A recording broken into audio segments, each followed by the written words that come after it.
In today's video, I'm going to teach you how to fix poor video or audio quality during FaceTime calls on your iPhone.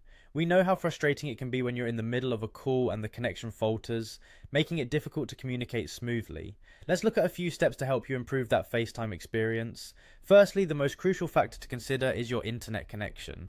Ensure you're connected to a strong Wi-Fi or mobile data network. A slow or unstable connection can significantly impact both the video and audio quality of your FaceTime calls.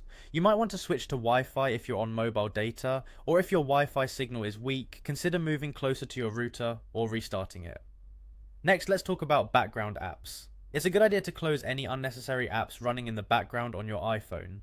These apps could be using your data or processing power, which can negatively affect FaceTime performance. Simply double-click your home button, or swipe up from the bottom, depending on your iPhone model, to view and close these apps. Another useful tip is to enable low data mode. If you're dealing with bandwidth issues or are on a limited network, you can easily do this by navigating to Settings, then Cellular, followed by Cellular Data Options. By turning on low data mode, you can optimize your connection for better FaceTime quality.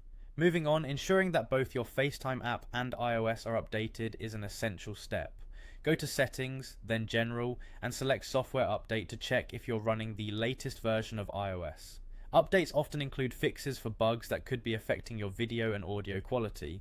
If you're using Bluetooth devices like headphones or speakers during your calls, try disabling them to test whether FaceTime works better with the built-in audio on your iPhone. Sometimes these devices can cause interference, so it's worth checking if they are the culprit behind poor quality. For those persistent issues, checking Apple's system status page is a wise step.